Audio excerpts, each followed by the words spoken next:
He's a friend of mine. I always appreciate our conversations. So thank you for your patience in allowing me to have this time with my friend. Excellent. Well, thank you everyone for tuning in, and those of you watching remotely on YouTube afterwards. Today is the 10th of September, 2020, and this is our first DLISSA webinar of the fall 2020 semester. Generally, the first webinar is a general meeting / election for our executive board, but today we have something special in that we are going to hear from our friend of the program and co-founder of the Urban Librarians Unite, which is a radical advocacy group that has terrorized cities and municipalities across the country to secure funding and resources for libraries across the country. So we'll hear about a very special opportunity from them. But first, in that this is the first of our webinars, I just want to talk about the purpose of the webinars. So as many of you know, DLISSA, the DLIS Student Association, is a student chapter of the American Library Association, which is our accrediting body and ultimate authority on all things librarian in the United States and North America. And as such, we engage in webinars a few times every semester as a community building resource. We want to connect you students in the program with professionals in the field. We call on alumni and adjuncts to talk to us about emerging topics in librarianship, and all of the webinars are recorded and posted to our YouTube channel, so you can reference them later on, and you can also peruse the collection. We've been doing this for about 5 years now, so there's a few dozen videos on our YouTube channel. So before we continue, I just want to take a moment to introduce our guest speaker today. We're going to hear from Christian Zabriskie, who's the executive director of the, tell me if I'm pronouncing this correctly, Onondaga Onondaga Public Libraries in, I think, central New York, right? Is the region we can Right call up it? by, yep, in Syracuse. And Christian is co-founder of the Urban Librarians Unite group that I mentioned earlier, and he's also Library Journal Librarian of the Year 2020.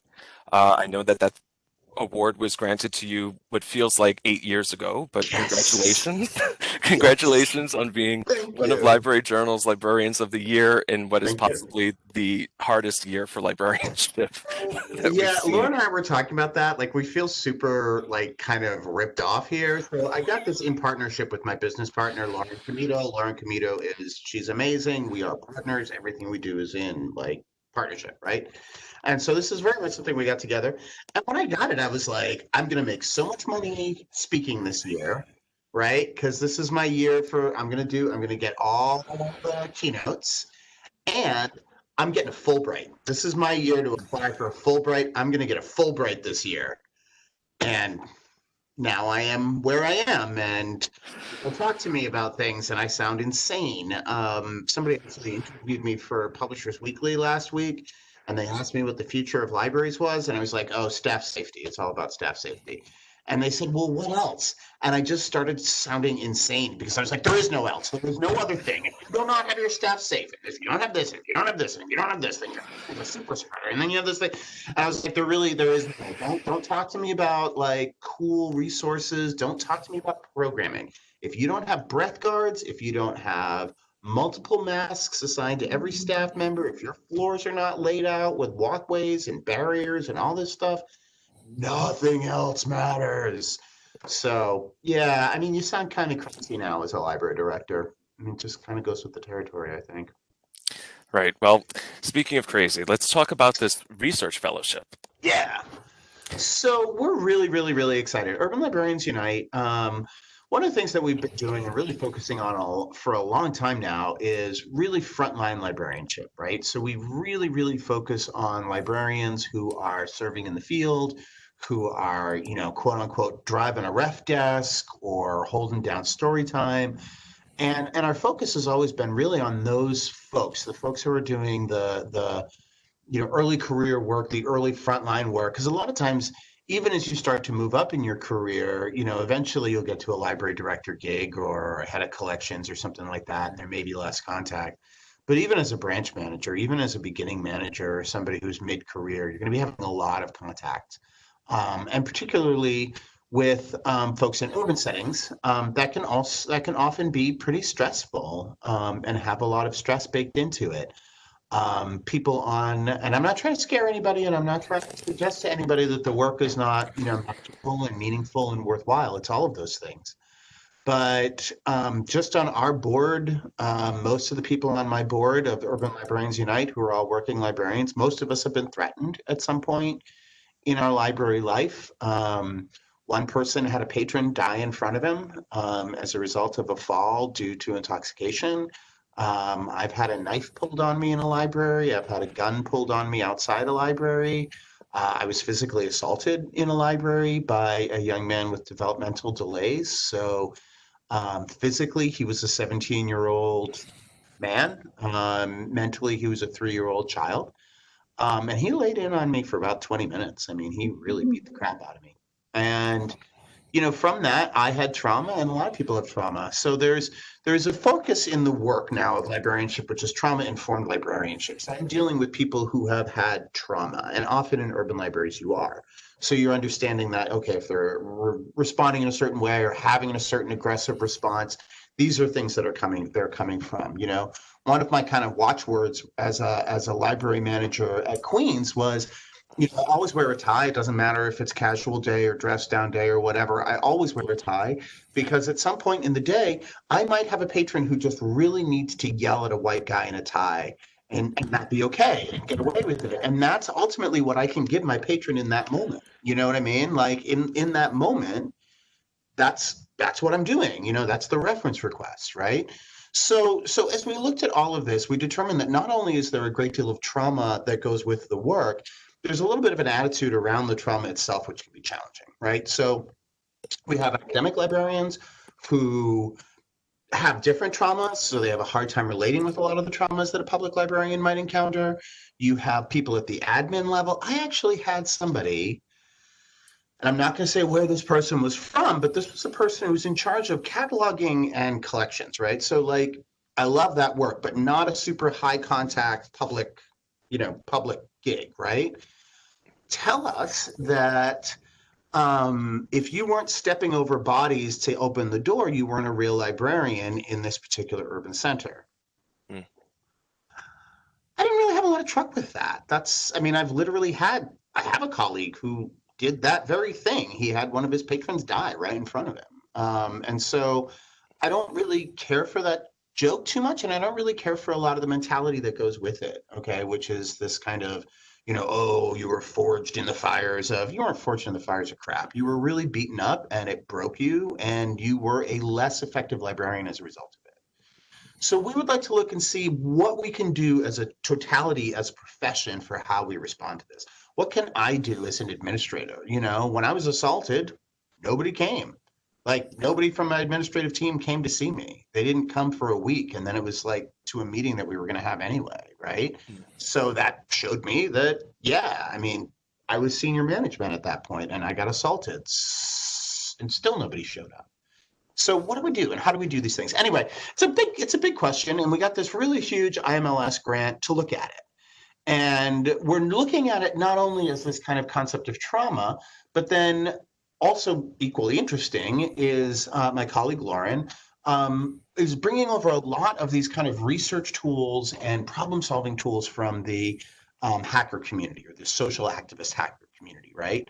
And kind of these tools that they use to approach problems and the different ways that they use to approach problems. So not only are we looking at the trauma aspect, but we're also looking at these kind of new ways of doing studies, new ways of pulling information out of the profession, new ways for the profession to approach issues towards ends, largely based off of hacker culture. In the ILS grant announcement, the awards announcement, Michael, I think you've seen this, right? The last line says that this new form of study may allow libraries to be more responsive to crises such as the opioid epidemic and COVID-19.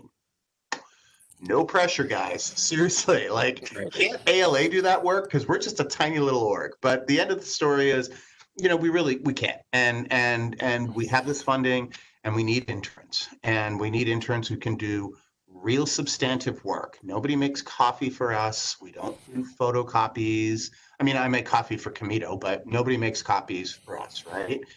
What we are looking for are people who can do substantive research, who can look into how other industries are looking at these crises, because this is an aspect of social work, police work. There's a lot of areas where trauma is built into the work.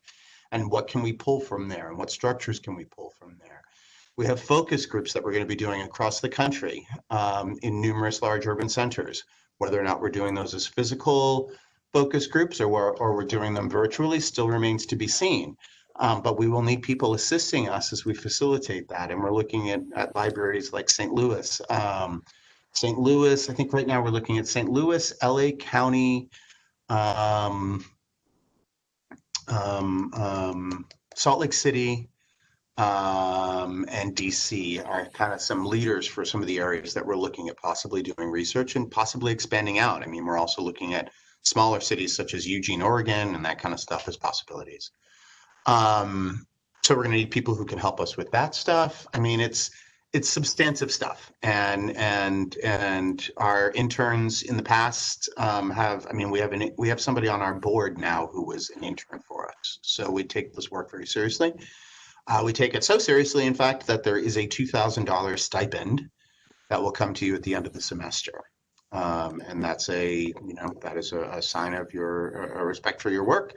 It's to show how valuable we think that you are.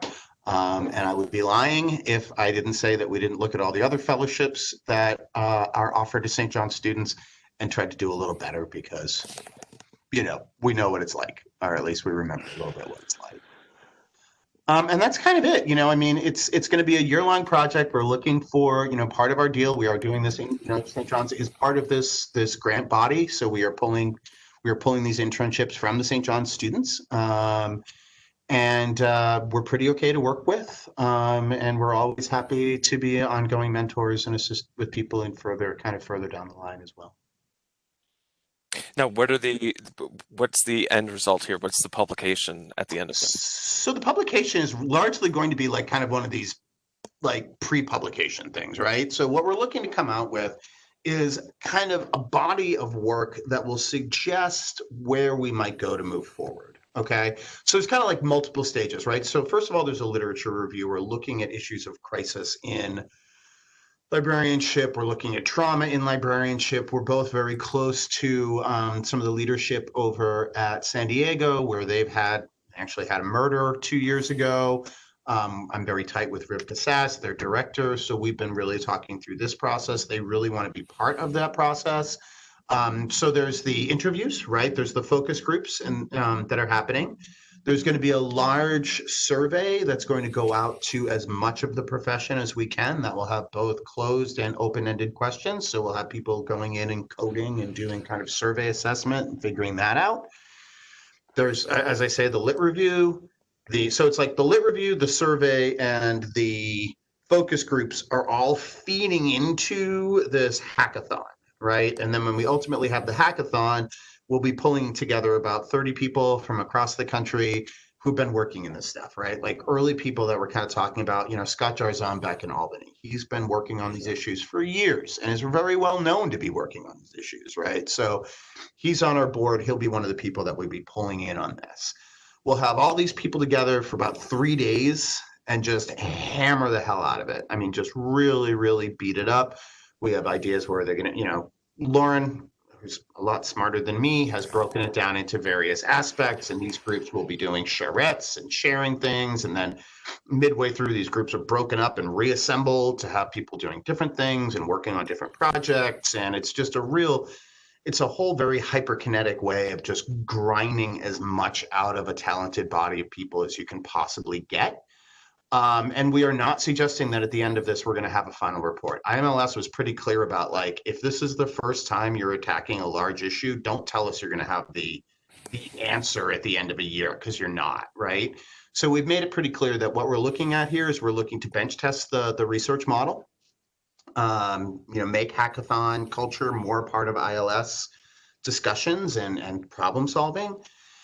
See what the base body of this literature is and where we can go, so that we're not just saying anecdotally, oh, this one dude in Florida got shot, oh, this woman in California got killed, oh, I heard Zabriskie got beat up, you know what I mean? So there's actually kind of a centralized place where we can look to where some of these things have happened. We're looking at seeing if there is an uptick. Have we seen an uptick in violence towards library staff, or has this just always been around? You know what I mean? Has it just kind of always been present and it hasn't been reported, or we haven't discussed it, or we've swept it below the table? Um, and then all of this is going to go out for public consumption as well. Like one of the things that Ulu does a lot is we don't do we don't do paywalls. We don't do like pay for play stuff. If we do research, that research is going to be out in the public wheel. So one of the things that is very interesting and that we're going to be interested in seeing people's reaction to is how is this, once we've developed this body and once we started to really look at this issue as an issue, is that going to change some of the dialogue around it? Is that going to change it from being a largely anecdotally driven conversation that is often driven by people in academic libraries regarding stuff involving, public libraries? How is that working? Can we take this model, and is this model scalable to shift it over to mid-sized cities? Is it something that we can transfer over to rural libraries and see if there's rural library aspects? Can it be transferred over to academia? Do we have partners in academia who might be looking at some of these stressors and indicators of how we can do that? So really the first year, like our goal is to have at least some product that can then be really kind of the beginning of a larger conversation. Excellent. I mean, this is just it's breathtaking in the scope, and it's kind of ambitious, I think. But I know that you and your group are capable of this, and I love the idea of calling attacking the data a hackathon. It really, I've seen the products of your hackathons before, and it's wonderful work, and that model definitely does work for you, and I would love to see that model spread.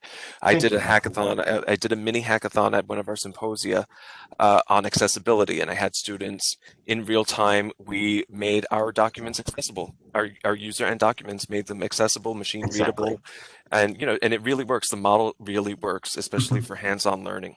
So I Mhm. think I'll push this. I want to invite students in DLIS who maybe have.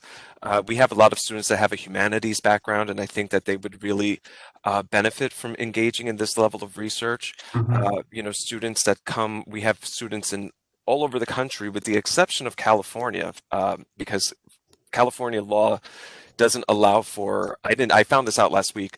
California doesn't allow for resident students to take out of state courses and get financial aid. Bizarre. That's so weird. So that's why San Jose State, like that's why all of the California Sure. schools are so big with online programs, because their students would be penalized if they came to Right. DLIS. So anyway, Exactly. yeah, so we've got students. I mean, now if you look at what's happening now, I've got a student under evacuation orders. He lives about an hour outside of Seattle, and so the wildfires that are happening there. Um, Wow. and yeah, and their library is closed because of COVID, and now they're going to be closed because of wildfires. So what Mhm. traumas are associated with that? It's Yeah. very interesting dynamic research, and I can't wait for the year 2022 when you finally get your speaking gigs and can come and talk to us. It's gonna be great. It's gonna be great. And, we really want anybody. So whatever your background is, you don't have to have a social sciences background. We really love working with all kinds of folks. Okay. And then also one of the things that I would just kind of suggest to you and again, Michael, you can speak to whether or not this is true. Lauren and I kind of know like everybody, and if you know us and worked with us, then you know everybody too. Absolutely, absolutely. One of my favorite conference party pals is the Ulu co-founders, because you do know everybody. I've never seen two people walk through ALA and wave and talk and handshake. I don't know how you even get from session to session, because it's really like seeing Elvis and Dolly Parton walk through But Nashville. what's amazing, Michael, is that like we're really trying to make it so we can make these connections. You know what I mean? Like, we had this incredible thing this year where we got all those books into the into the hands of the kids who were unaccompanied minors, right? It's all based on the fact that we know people. It's all based on these relationships, right? And we really want to help people learn how to use that to their advantage and to the advantage of their community as well. Excellent. Well, Urban Librarians Unite will continue to have Thank you. the undying support of the Division of Library and Information Science. I will reach out separately and make sure that we get you a list of applicants. If you're watching this video and you're interested in applying for an internship or research fellowship under this grant project, please email your cover letter and resume to info@urbanlibrariansunite.org, and that'll get assessed, and hopefully you'll be pulled into this project and learn how to beat up data. Awesome. Thank you so much. Thanks, everybody. Thank you, And Christian. Michael, it's been great to see you, man. All right, let's Absolutely. just keep being you. You're freaking awesome. I'll see you later, guys. Bye. All right. Thank you. Ciao, Christian. Thank you so much. All right, folks, let's get on to the agenda at hand. As I mentioned earlier, today is our general meeting for DLISSA. We have 4 vacancies in the executive board, and the way that the election works is that I have the names here of all students that started in the summer and fall 2020 semesters. Welcome to DLIS and welcome to DLISSA. And what I'm going to do is I'm going to rifle around in here and I'm going to pull a name, and that person is going to be the new assistant media manager, and that person is Lori Ann Batts. So we're going to tape the name down onto the executive board slate. This is one of the few paper pencil procedures here in DLIS.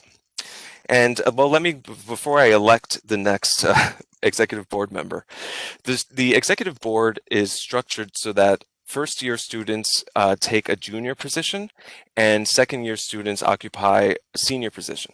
So the president is a second-year student. The vice president, president-elect, is a first-year student. When the president graduates, the vice president automatically becomes president, and then we elect another junior vice president underneath that person. So you're going to be in this position. It's voluntary.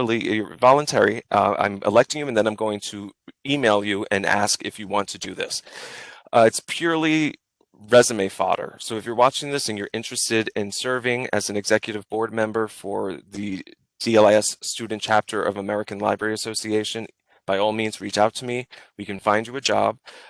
It goes on your resume that you served in this capacity. However, you have no real authority. We don't pay dues. We don't we do some light programming like these webinars, but otherwise it just looks great on your resume that you were an executive board member.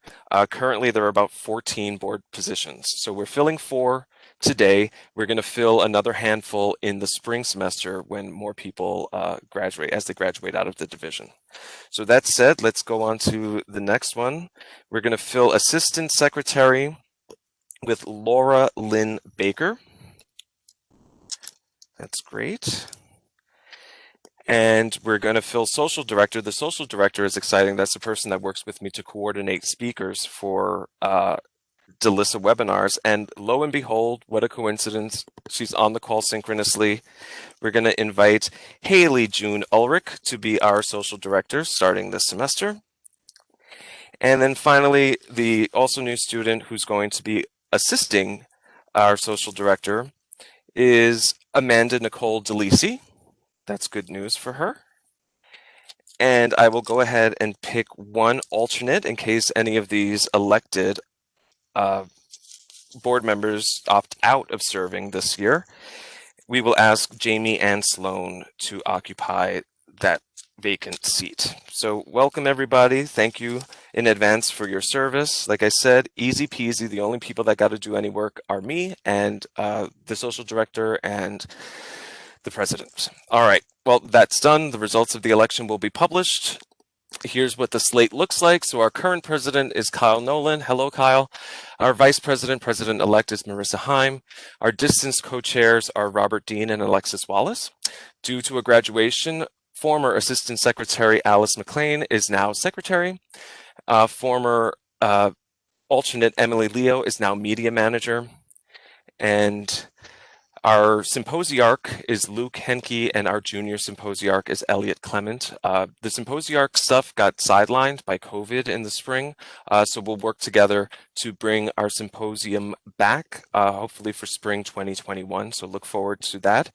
The symposium is an online research forum, and you'll get an opportunity to either present synchronously online or maybe capture video of any poster or research presentation that you conduct during the course of the academic year. So again, there'll be more notification about that as we get closer.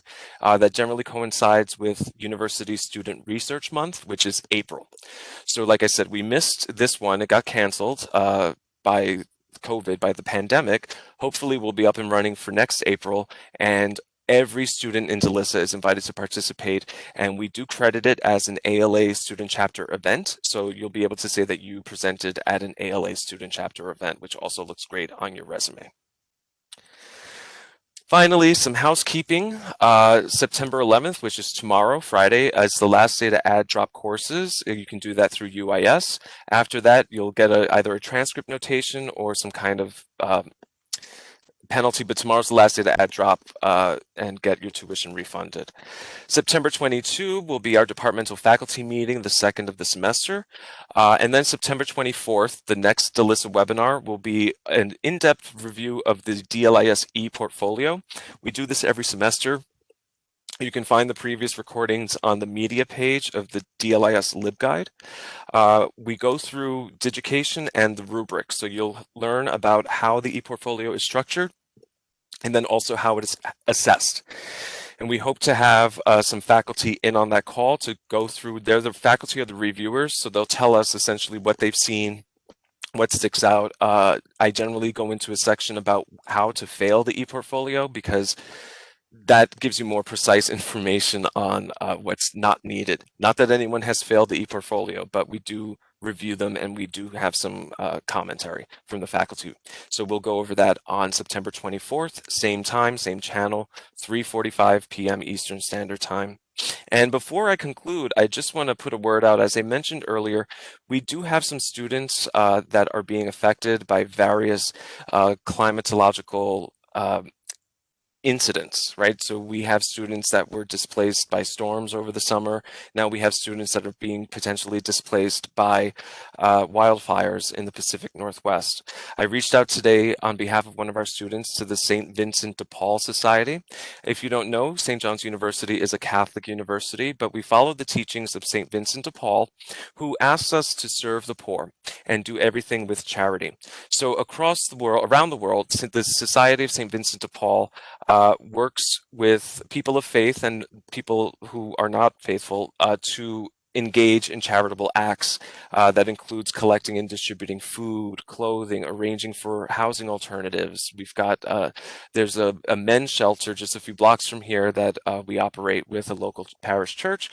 So you may see this peppered throughout the literature surrounding St. John's. It is part of our culture. It's part of our mission. So if any of you are experiencing any difficulty and are looking for an alternative, looking for someone to turn to, please, by all means, consider visiting SVDPUSA, that's St. Vincent de Paul USA.org. And of course, the university is happy to offer assistance and relief whenever possible. You can email us at dlis@stjohns.edu.